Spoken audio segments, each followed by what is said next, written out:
This is Spiraling Up, and we are launching the very first episode of the podcast, and there will be plenty more to come. And so we decided as a first episode, we'll keep it kind of light and talk about something that pretty much everyone can relate to. But first, I want to introduce our guest for this show. Ms. Holly, please introduce yourself to the folks. Hello. Thanks for having me. Yeah. Yeah. Absolutely, absolutely. So really quickly, I know that this seems like a very basic and fundamental topic that, most adults should have a clear enough idea about. At our age, most would say that, we are good at figuring out who's a friend and who's not, and all of what that consists of. But from what I see personally, and even in my own personal life, we probably need to reassess how we view that word and the relationships that we have with people. And you can call whoever you want a friend, because we're just so used to using that term so loosely. However, if we really want to get down to the real meaning of a friend, then there's some things that we need to discuss. And so that's what we're going to talk about today. In this life, everybody is doing their best to survive, to be happy, to have peace. There's a lot of, wording and verbiage out there around protecting your peace and mental health and things like that. And so this is what I want to try to maybe get into and share my perspective. Holly is definitely going to share her perspective. And by no means are we saying that we have the answers. This is really just a discussion because it's something that comes up quite a bit in conversation that I have with people. And I thought it might be good to just kind of document our perspectives. And so there are going to be a few basic questions that are going to lead to more of an open kind of conversation about this. And so, Holly, you ready to get into this? And I definitely want you to feel free to be as relaxed and, as comfortable as possible, and just shoot from the heart with whatever you have to say. Okay. Okay. So, first question I have is what makes friendship real? And, you know, first I'll say, that for me, what I've learned over the years is to really not give a quick answer for anything. I believe that friendship is based more on an understanding between two people than mere giving and taking. You can give and take with anybody. I've done that with strangers, and I would not call a stranger a friend. And I think you can all understand that. Um, I don't think it's a one size fit all definition for friendship either. Level playing fields is not always the reality, and so people's needs change, the finances vary, the capacity to show up may differ based on emotional status, meaning maturity or lack of maturity. So just based on that one question, Holly, and all that I've said so far, would you give me some of your perspective? Sure. Absolutely. So before we even talk about friendship, in theory, I wanted to start with us, right? Because you and I are, I would say, a real life case study of friendship, in the sense that we grew up like sisters, same house when we were babies, same block and in Jamaica, in Queens, same church, matching outfits, singing together, That's right. we were bonded through joy, through trauma, poverty, Mm. loss, grief, childhood pain, but childhood joy, right? Childhood growth, childhood Certainly. experiences and development. So I think some friendships are built on convenience, but ours Mm. was built on survival, love, shared history, shared loves, shared likes, things that we both liked. And then, so when you asked me about friendship, and asked me to join this podcast, it felt, deeply personal, but also honestly very humbling. So I just want to say thanks for, asking me. Okay. What makes friendship real? I guess for me, friendship isn't transactional. It's not just the Mm, giving and taking that you discussed, it's understanding. I think real friendship means I understand who you are, I understand what season you're in, what capacity, what your capacity is, and you do the same for me. I think it's a a cycle of consideration for each mm, other. There's go no, ahead. one size fits all definition. I think some friends can show up physically, right? I have a job, a career that allows me to physically be in a lot of different places at a lot of different time for my friends. But then they have some friends that show up emotionally, friends Mm, that I can call that will let me vent and sometimes, check me when necessary. Or embrace me with love or support. But then I have some, friends, the relationship is, spiritual. I go to them for that spiritual mm, guidance, that spiritual connection. I think that the level playing field isn't always real. Um, it needs change.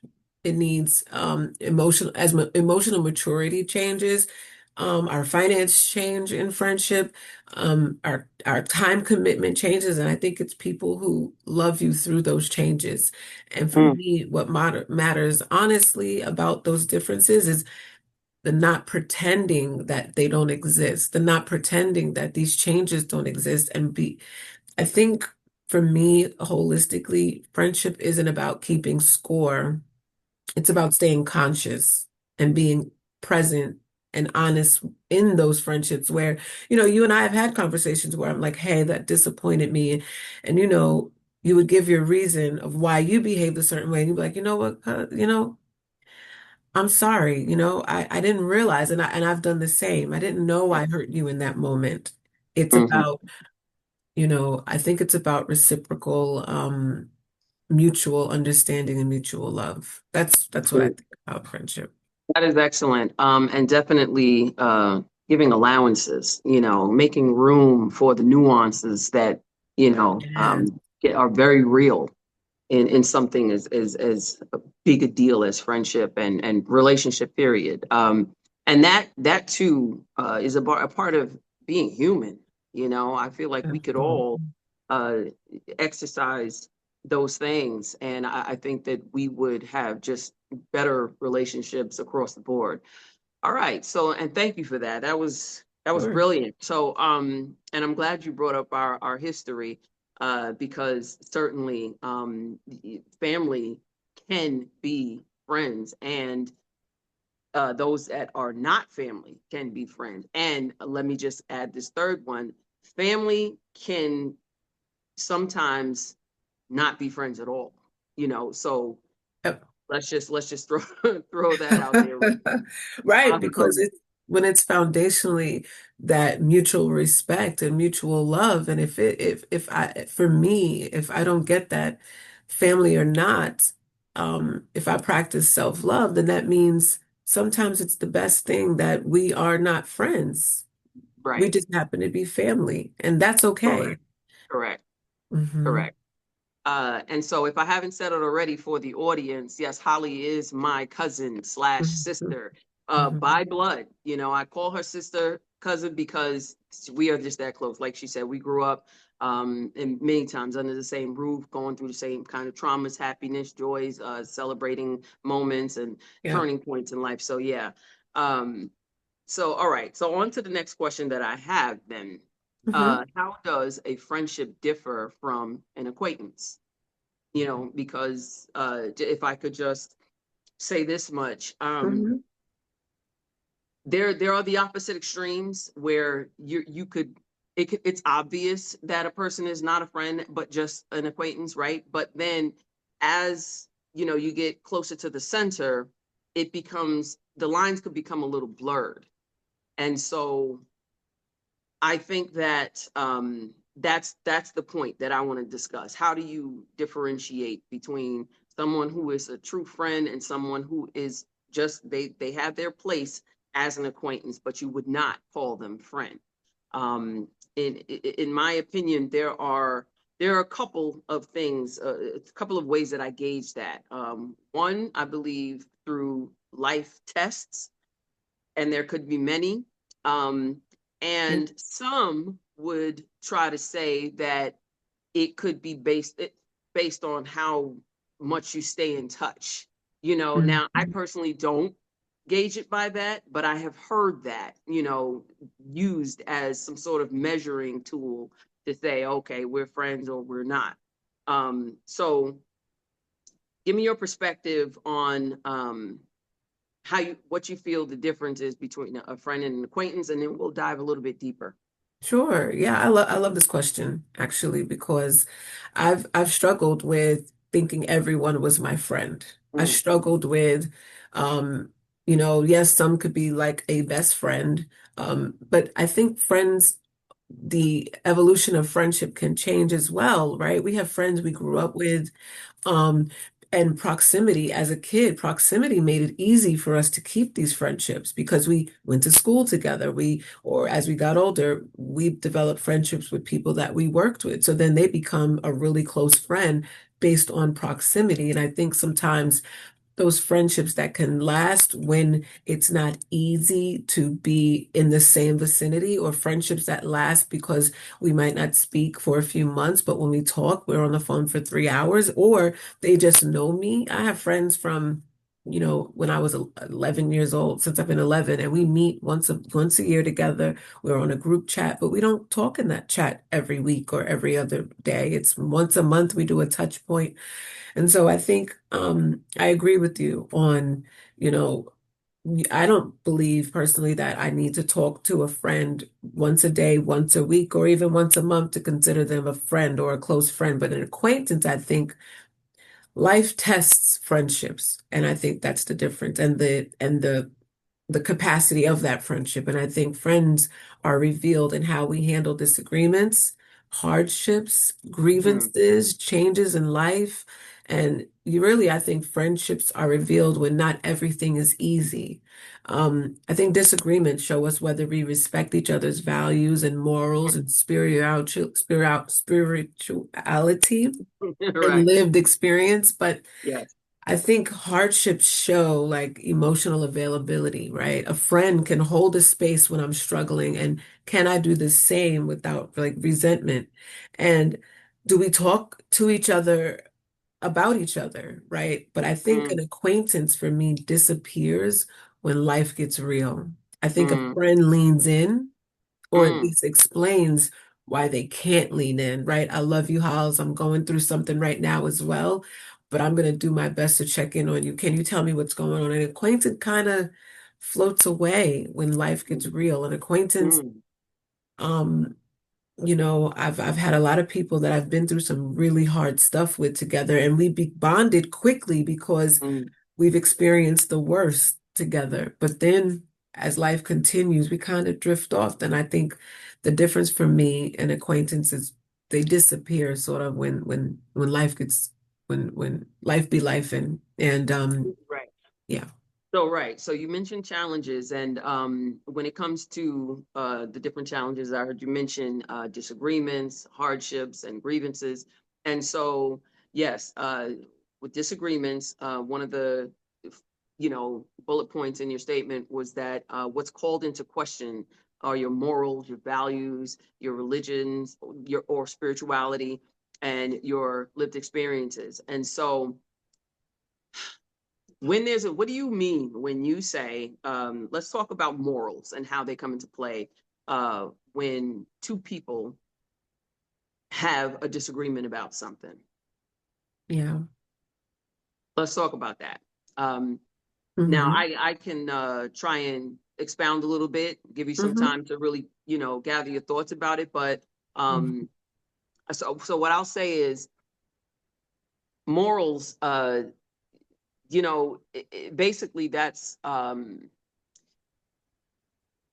right and wrong, pretty much. How what you consider to be right and wrong, and when you have a disagreement with someone, um, how you handle the disagreement and what it's about, I believe, will then begin to um, reveal the morals that a person has. Now, this is developing a friendship because friends, established friends will already have, they'll already know, right?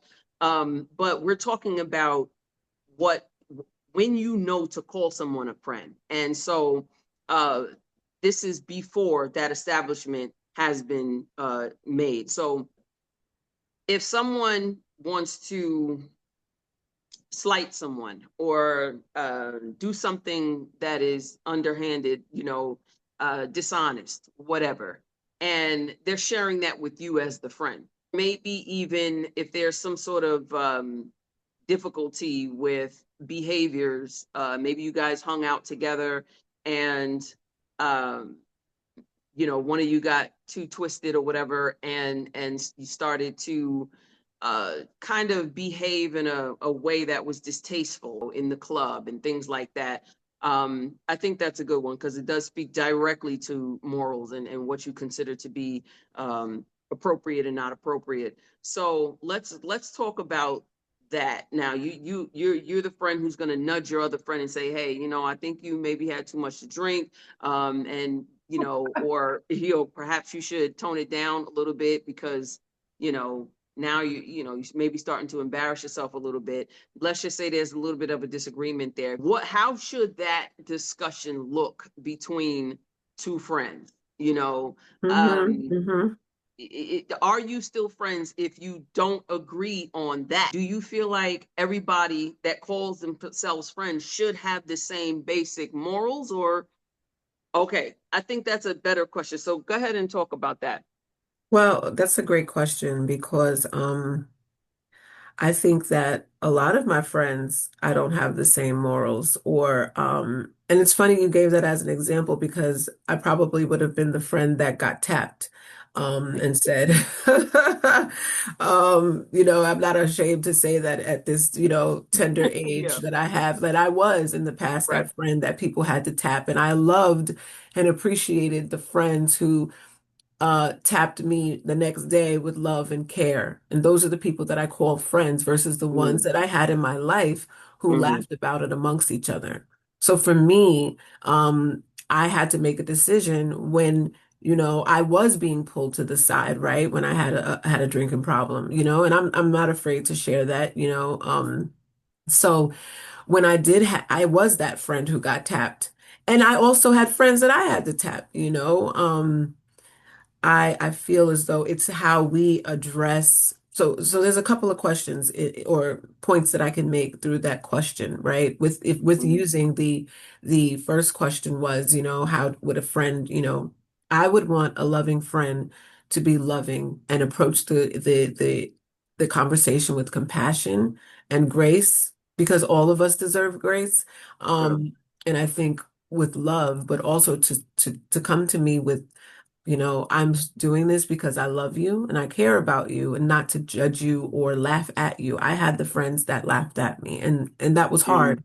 And I valued those friendships. And I could laugh with me, but the laughing at me, if it's really a problem, pulling me to the side. I've had friends who have pulled me to the side and said, you know, um, hey, I love you. And I love, who you are, better, right? When you're not Mm-hmm. drinking, or at the Mm-hmm. very least, if I can help you contain 1 to 2 drinks because you get a little different, So I Mm-hmm. will always love and appreciate that individual who did that for me. And so now to answer your question about morality or morals, I think it depends on the level of, I think friends can have differences of how they would approach situations. I've had friends who, dated married men and I was uncomfortable with that, right? And so I loved them as a person, but that situation I didn't care for. And so Mm-hmm. it made me question their moral character. Um, Yes. but I would say I don't support this situation in that capacity, but I love you as a friend and I think you deserve better than that. And so, but I didn't discard them as a friend because of that choice that they made. Okay. I, Now, but I do have friends that they are hard on their perspectives And I think if I value, I think it really for me is how I value the friendship is that moral difference that we have. Does that outweigh what I value the friendship? Because morals, I think, show up before we ever even call someone a friend. And I think that Right.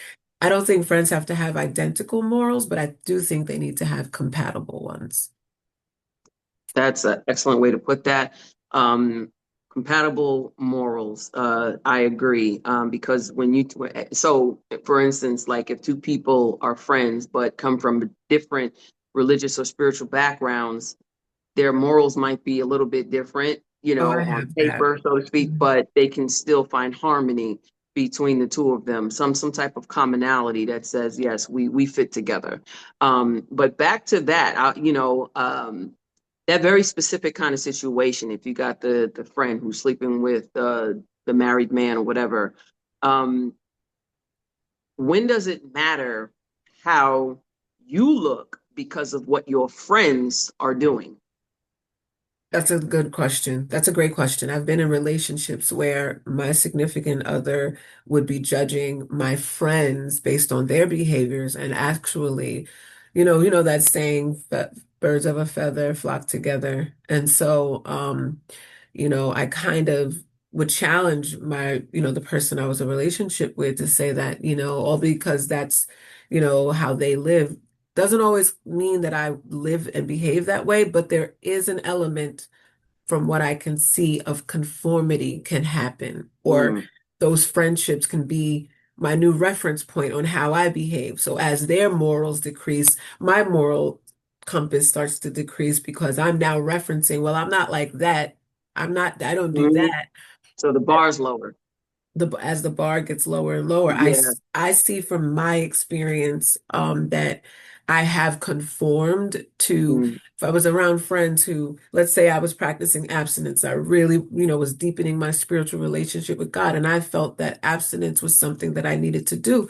It was my friends who was like getting it in and living around and things like that. I didn't judge their behavior, but I did see like my moral compass started to shift a little bit. And I think that that's a personal thing and a personal decision that I have to make. But I can see that if you hang around, there's a saying, if you hang around the barbershop long enough, you will get a haircut. You know what I'm saying? So if you yeah. hang around it, there's a possibility you're gonna get a haircut. You're gonna become that. So I think it can be a challenge to differentiate yourself with people that you're with. And I think it just depends on how much time you actually spend with these people and how, if the person that you're with or people who know you, because I have been judged by my company, the company that I kept. Hmm. Hmm. Yeah. Yeah. And that is, man, there's such a, that rabbit hole could go real deep, when we Yeah. start getting into that. And that's why I feel like this sort of discussion is important because these are things that people don't consider. I'm talking, when you talk about what you just highlighted, one day, you could wake up and not even recognize yourself anymore because slowly but surely, you have allowed yourself to conform, as you put it, to someone else's ways just for the sake of keeping the friendship and not wanting to come across like you're judging. We do these little things to try to make everybody comfortable, but we don't realize how much of ourselves we're losing in the process. And depending on what you're reaching for in life, you may wake up one day and be totally disappointed with yourself and now have to do like this major shift, in order to get to who you really are. Now, some people, it's not that serious for them. As long as everybody's smiling and happy and we can put things on social media and act like, we're having a key old time or whatever, you know, um, that's enough for them. For me, it isn't. I'm too pensive. I am way too much of a chaser of true, uh, just realism, if you will. I need real. I don't like lies. I don't like being lied to. I don't like people who front. I don't like pretentiousness. I don't like lying to myself, because I feel all of that on the inside. And so if I wake up, and I have, woken up many times in life and realized I don't even recognize the person that I became because I bent too much, to fit into certain groups of people. But now we're talking about, what is it that you're chasing in life then? What are you chasing? If what you're chasing means that you need to rethink who you're spending time around, then you need to do that sooner than later, because that conformity again that you spoke of, you're going to make your situation harder when you realize that you don't like who you've become. And now you got to now dig up the person that you buried. And that can take a lot of time, work, um, Well, patience, forgiving yourself for things. Go ahead. well, I can say that that's literally what happened to me, right? Mm, I had lived that experience exactly where I had friendships that, and I'm not saying those people were bad people at all. I sure. think that we were not aligned on. So when I think about when it comes to core morals, here's where I draw the line, or I had to draw the line. It was I accepted the differences in our lifestyle, our personalities, and even our belief systems. However, not differences in integrity. That's what Mm, made the difference for me. And if someone consistently justifies dishonesty or manipulation, cruelty, or behavior that harms others or even themselves, and especially if they expect me to co-sign it, that's not the mm, difference of opinion or morals. That's the difference in values. And so I don't think friends should have identical morals, but I do believe friendships require shared respect for right and wrong. And I yes, think the willingness to be lovingly corrected without shame or defensiveness as well.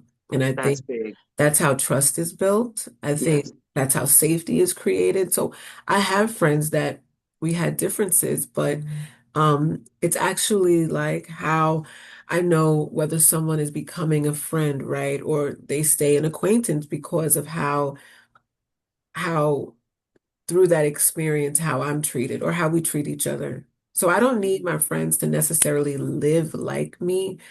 I need them to respect how I live, but I also need to respect how they live. And if I don't respect how they live, I think their integrity is put into question for my standards. Like you said, like a thief, someone who's, you know, committing credit card fraud, and scams to people and hurting families and steal that, you know Yeah. what I'm saying? Or, you know, I think disagreements are normal, but disrespect is not. And I think that I did go through that example that you gave where I woke up one day and could not recognize myself because I was conforming to a lifestyle that didn't, I was people pleasing. And in people pleasing, I was abandoning myself. Mm, And in mm, that, mm, mm. I was erasing who I was to fit in. And I've never been a fit-in-ski, but I found myself in my late 30s and early 40s wanting to fit into a group of beautiful, wonderful people. Um, but I just think we weren't aligned in some things. Or, you know what? Sometimes I think we outgrow people. They could have outgrown me. You know what I'm saying? They Mhm. could have got sick and tired of some of my ways. I'm definitely not perfect. And so um I do think that for me, and I've had plenty of friends who we don't agree on the spirituality and religion, and we're totally fine. Totally fine. Right, right. Yep. Um, yeah, and there was something key you said. Dang, I'll come sorry. back to it. I know I'll come back to it when it comes back to my mind, but you made some very, very good points. And so moving along, Hmm. we talk about hardships and grievances, emotional availability, the financial status, capacity for giving, and your family situation, when you're dealing with a hardship, you know, um, someone may not be able to, if if it's a financial hardship, someone may Hmm. not be able to show up financially. But now I have a question. Um, in that kind of case, if you've got a friend who is having some financial problems, um, because I know for me, I've done it 1,000 times. Somebody got financial issue. Hey, can I borrow? Blah, blah, blah. If I got it, you got it. No problem. You know, because for one thing, I'm not attached to money the way a lot of people are. And so I don't, I'm not, I'm not tight fisted, you know, with money. And so if I have it and I know I can spare it, you know, then you got it. Right. But where do you now? Okay. So Yeah. when do you put a stop to something like that when it's repeated behavior? Because after a while, it's like, okay, you seem to be coming to me a lot, you know, to Yep. borrow money. And let's remove the fact that you always give it back, right? Yep. Let's just, but because that alone, one might say, oh, as long as they give it back, no big deal. They can do it 1,000 times. And, you know, what's the big deal if they always give it back? But Right. I found myself struggling Yep. with that kind of cycle that we were in. I think because I don't know, something in me just felt like I'm not giving you any incentive to do anything different, meaning with your finances and how you're handling them.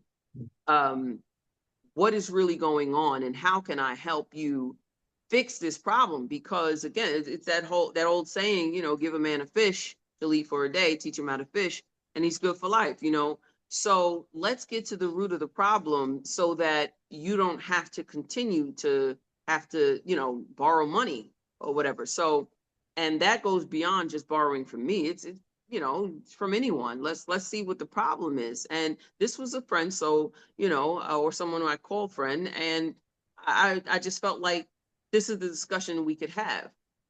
And I Right. made some suggestions after this individual shared with me, you know, where their money was really going. And Oh, um, I want to ask you this.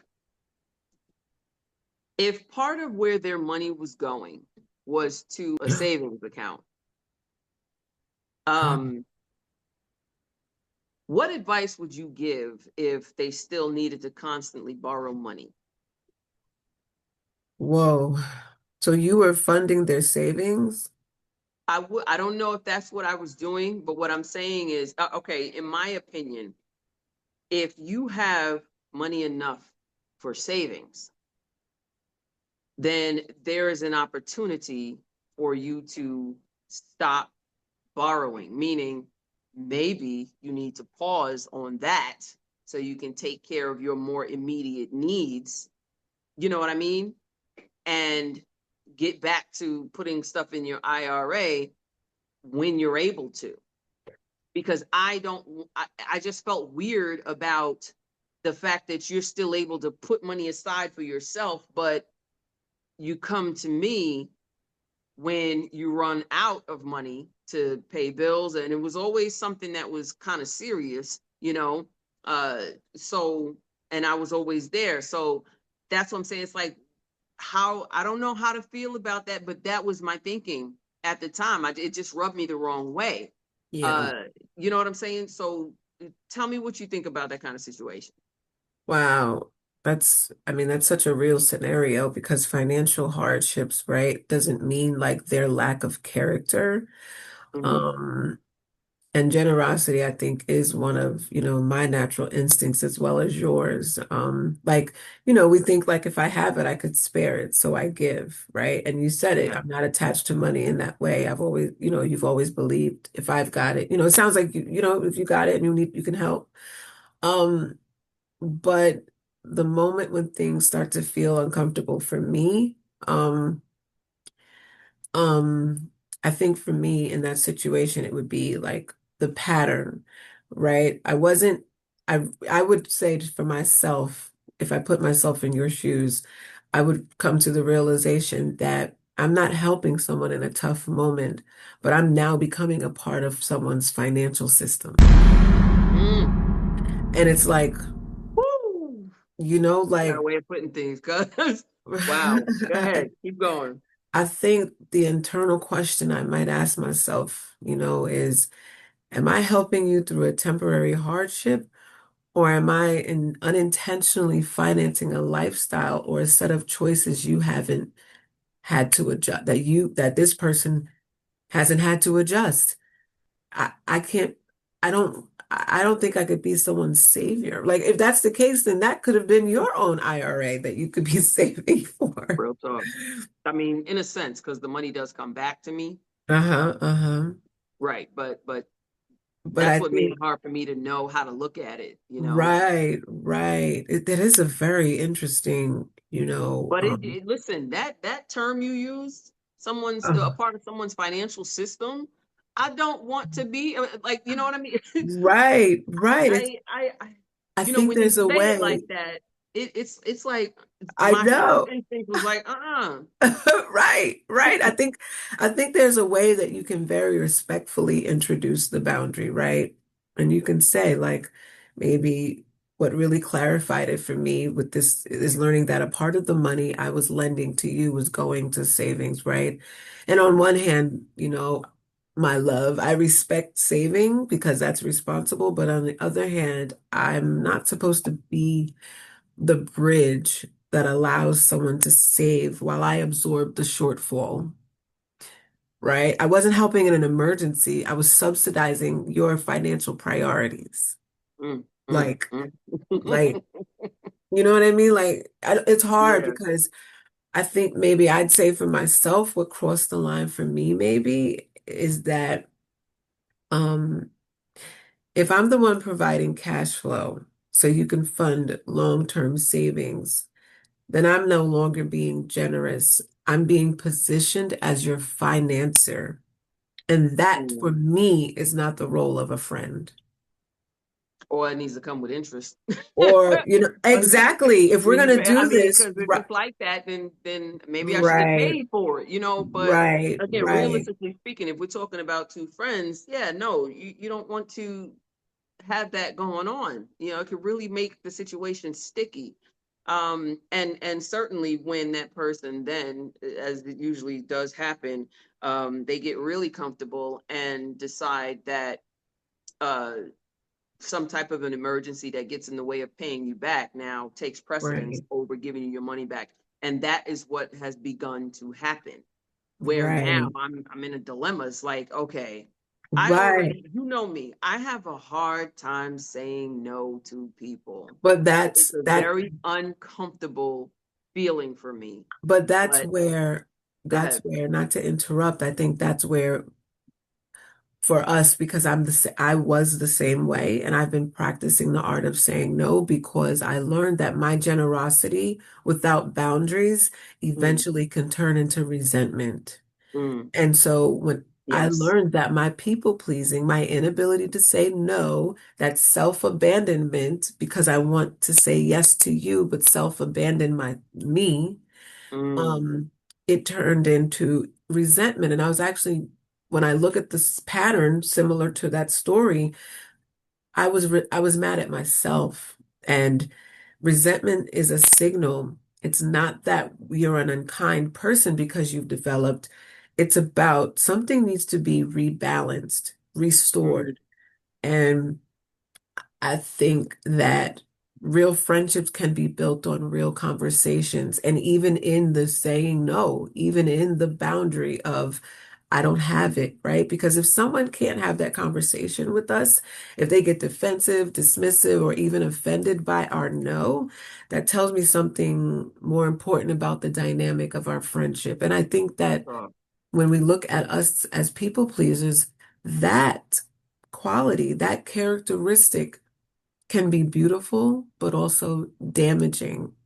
mm, And, we grew up, you and I, because I could say this because I know we grew up with that sense of give the shirt off your back, but not the when it starts raining, now I don't have a shirt and the person has a shirt. And that's where resentment comes in. I gave to you, Yeah, I but didn't. to finish that statement, the person has Uh-huh. a shirt, I don't have one, it's raining, but God will provide. Right, right, right, right. That's not even, and then so you're shamed for being angry because now it's raining, but we're supposed to have this faith that God will provide. And it becomes this whole cycle Ooh, buddy, we of gonna we gonna get resentment. into that in another one. But yeah. Absolutely. So I think that, not to veer off on outside of that, as says, Hmm. I don't mind helping. This is what maybe you Sure. can Right. lovingly say, but I Yes. mind being positioned as the solution. Yeah. I'm a friend, but I'm not a financial strategy. Right. Right. Right? Right? Like, Right. you know, and I've learned that saying no to repeated financial help doesn't mean I'm less loving. It means that I'm just more honest, that this makes me uncomfortable. Well, I am going to admit that I know that my problem with saying no has to do with some past No, traumas no, no, no. and 1000%. And if that you is want, we can, I'm going to get into that too. that's a whole nother podcast because that's what I was Yeah. saying. When we look at the people-pleasing behavior, that comes from trauma. That comes from a Mm, survival trait. yeah. We had Yeah. to Yeah. assess a room quickly that was not safe. I think that, that safety, you know, that's survival. That's a survival mechanism that we Yeah. have to do. Yeah. So I don't want to veer off and go all up into that, but Right. people Not now. pleasing, what I learned is being a liar. It's a Hmm. liar because we're lying to ourselves. Real talk. So, Real talk.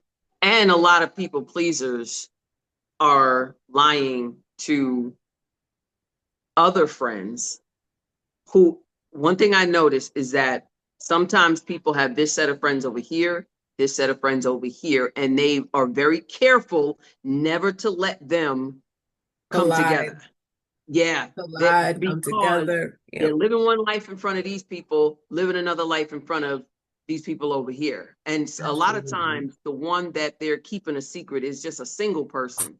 You know, it could be one person that you can't front around. You know, you're gonna have to improve your behavior and your thinking, and you're gonna have to work harder at being real in all situations around this one person. But everybody else, even some that you call friends, you can kind of play this other role. Because the other thing that we have, a lot of people have in their lives is yes men. Some people need those yes men, and this is what they think has this is what they think is a friendship. Somebody who is clearly a person that is always going to say what you want them to say. They're always going to respond the way you want them to respond. They're going to give you the politically correct answer based on your politics. You know what I'm saying? Because they don't want to run the risk of you not liking them anymore, or you spending less time with them. So there is a level of dependency on this person's company and time and investment in your life, where it's like we're playing this little surface game. Let's put on the happy face, and let's dance a jig, just to keep people happy, or this person happy, or whatever. Um, Yep. the intent behind keeping them separate is because I'm gonna be just straight up. You can lie to these people, and they're not gonna call you on your stuff. You can't lie to this Um, one over here because they're gonna call you out. You know what I'm saying? I have those people in my life, and I know that when I'm trying to get the soft landing, I go to them. But when Mm. I need that real, honest, hard conversation, we have a cousin like that. When I call her, I know I'm getting ready to get the real deal. And sometimes my heart right now don't want to hear that. So Hmm. I Hmm. avoid her a little bit, but I know Right. she's gonna So give me, I understand why it happens for sure. I really yeah. do. The third question that I have is how long does it take for a friendship to develop? How long would you say? I mean, and I know there's no absolute answer, but what is this the deciding factor besides all of what we just discussed? And if someone was to ask you, hey, how long do you think it takes to develop a friendship? Well, what would be your response? So your question is, how long does it take for a friendship to develop? And yeah, and what goes into that? What will have had to happen um for two people to say, yes, we are definitely friends, because it could happen over a range of years. It could happen fast, and who can anyone say no, it's impossible for y'all to be friends because y'all only knew each other for this long. Well, wait, that's a great question. That happened to me recently where I went through a really, transformational time period in my life where I was at my lowest point of my life emotionally, spiritually, and I went into a place where, I needed to get help, and I developed friendships in that place, and we were both at our lowest emotionally, spiritually. And so I think from that experience, we bonded much faster than other Mm, friendships that I've had. And I don't think, I love this question for me because it really isn't a clean answer. Um, because I don't think you can measure friendship strictly by time. sure. You can meet someone in a day and feel deeply connected. And you could know Hmm. someone for 30 years and eventually realize they were more familiar than they were safe. Mm, And that's what happened with the friendships that I developed since I've been out here in peaceful, sunny Florida. But um, those friendships felt safe. And so um, I think what actually develops friendship for me isn't time, it's shared experience. mm, Um, I think it's what you've been through together, how you've shown up for each other, how you've handled moments of discomfort, tension, honesty. Um, I think time just gives you more opportunities to see someone. I don't think it guarantees depth. I think it just gives you more opportunities to see the depth of the relationship. Um, I think some friendships form quickly because there's an emotional openness. So I've hmm, developed friends. I'm in a women's support group, and we've hmm. become so tight because we are sharing and being vulnerable. And I think vulnerability creates Oh yes, this closeness, yes. transparency and honesty. Although in those moments we feel ashamed, I think it builds Hmm. Hmm. connection. Um, Hmm. I think, but fast bonds for me still need a confirmation over time. They need Mm, consistency. So I think trust can start quickly, but it's only built when words and actions keep lining up. So I think for me, the deciding factor, do I feel emotionally safe being fully myself with this person? And yes, do I yes. trust how you handle me when I am and when I'm not my best self? And I think it's not about loyalty when things are hard. I think it's also about respect when things are easy.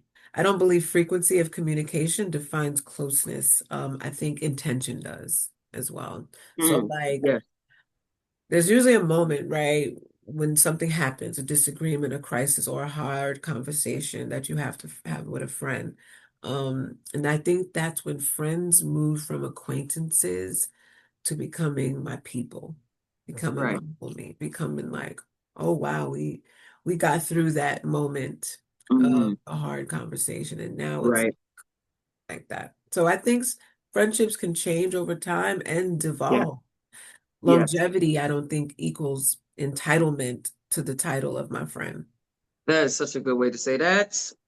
Yes, that's a good point to make. And I believe too that it does take time for a friendship to be solidified, you And I know.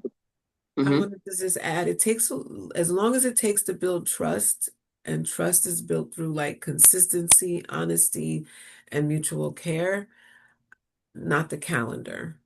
I don't think the calendar should define. Right. Now, where does forgiveness play a part? How does forgiveness play a part? Because I've had situations where um, I've needed to be forgiven for something. And, you know, sometimes the words were said, right? but the behavior toward me was forever changed, you know? And Oh, so so you now for did me, when I something. have had to forgive, when I've chosen, let me not say had to, but when I've chosen to forgive, for Hmm. me, more times than not, it's behind me. Whatever happened is gone. I'm not Right. holding on to it. I'm not going to continue to treat you, at, Based off of that. correct, correct. And so I've had some trouble understanding, especially coming from our Christian background. One of the scriptures that I would always think of is as far as the east is from the west, that is how far I've removed your sin from you. And this was basically God Right. talking to the person who has come with the contrite spirit, and you know what I Hmm. mean? So Hmm. once, and this is my point, it's like once you have apologized and you have made it clear that Yep. you are truly sorry for this behavior and that this is not going to be repeated or whatever. You've even gone out of your way to make up for it or whatever. Yep. Um, how do you feel then about how that person, and we're now with you again, this is on the topic of friendship. Hmm. So is this a friend or should you question your friendship if this individual now, um, with their words, they say, yes, I forgive you, because that's just the right thing to say. It's a friendly thing to say. But number one, every opportunity they get, they're throwing that thing back in your face. And number two, nothing about their behavior says that they have moved on from that. And then Mm. what they'll say when you question that is, well, I forgive you, but that doesn't mean I have to change how I feel about it. Or, something along those lines. You know what I'm saying? Talk to me. So this is a friend that continuously throws it in your face and now moves differently based on that experience that you may have disappointed them or let them down or hurt them. You asked for forgiveness and they refuse to move on from it. And you can feel that they've been acting different based on their behaviors and they bring it Hmm. up. Hmm. Okay. That's a good question. I feel, well, okay, hold on a second. Because I'm with you, right? For me, when I choose to forgive, I release it. And that doesn't mean that I forget that it happened. And but that means that I'm not holding it over you and Right. I'm not moving differently towards you. And I'm not keeping it as leverage. And it Oh, that part. That part sounds right like there. that Go ahead. person is keeping it as leverage to constantly revisit it. Yes. Um, To excuse some of their own behaviors. yes, yes. And then they act guarded or punitive or distant. It's like, I forgive you, but I don't have to move on for it.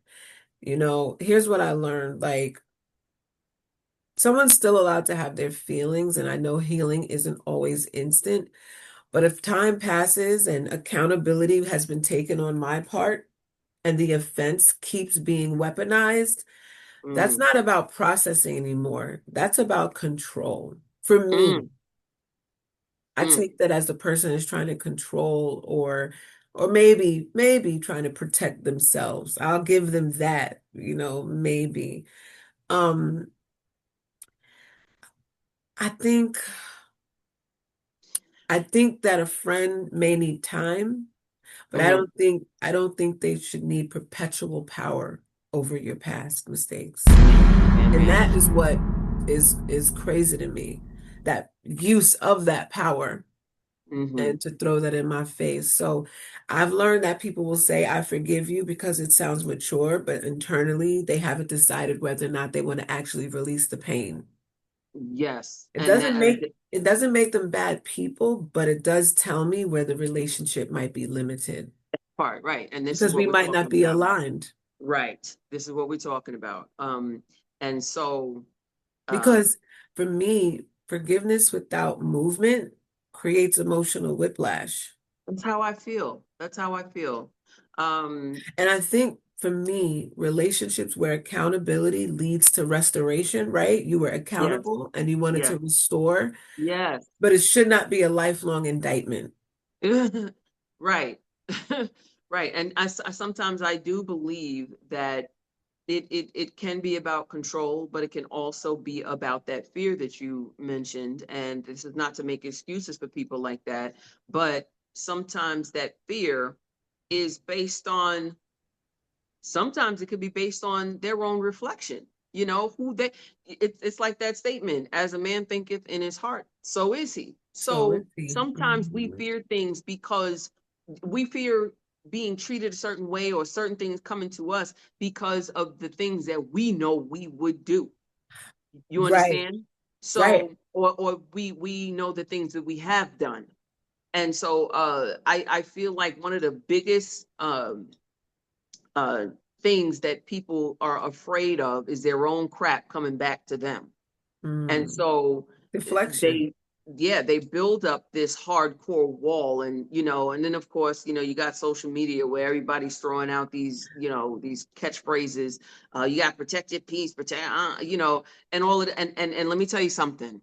If you are, if you are above 45 and you find yourself constantly saying these social media catchphrases, you need to go sit down somewhere and meditate and figure out where you are. I Because know everybody's an expert on social media. I can't, because it's like laziness. You're reaching for the quick statement, but you don't realize it may not fit your situation. How I much know. time have you sat to think about whether you need to attach this thing to you? You know what I mean? Like, why are you jumping on this train before you realize it's going where you need to go?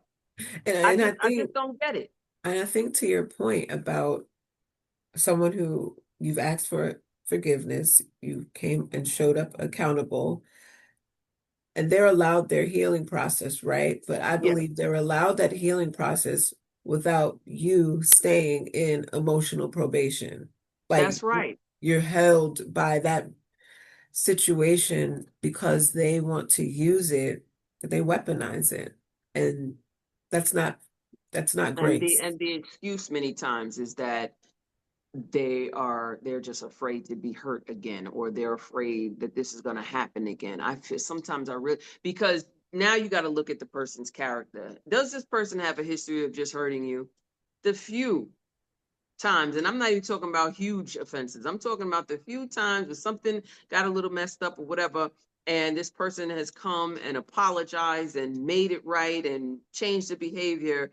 um you now want to gauge the entire, and conveniently too, because it's not, they'll expect you to show up the same, right?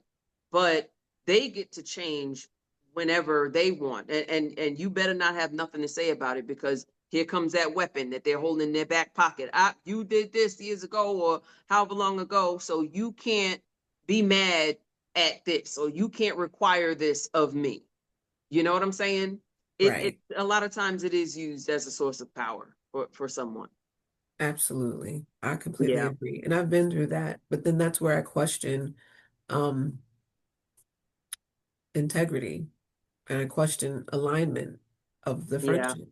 yeah, That's where I yeah. start to question, was this relationship or friendship for a season? Because if I can show up accountable, if I can show up asking for forgiveness, and I can give you grace every time you've hurt me, and I've every Mm, time you've asked for forgiveness, then that might mean that this relationship doesn't have a mutual respect or mutual consideration.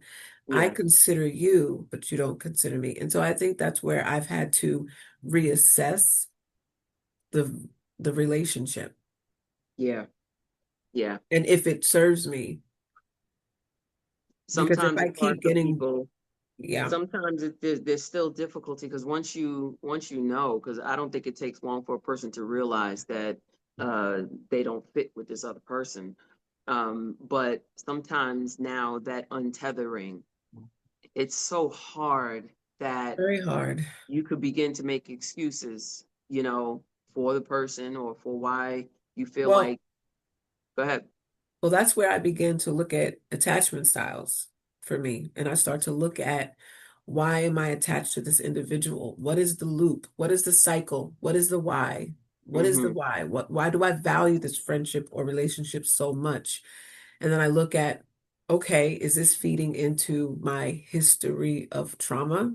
Is Mm, this reminding me of relationships of the past that I mm, needed to survive?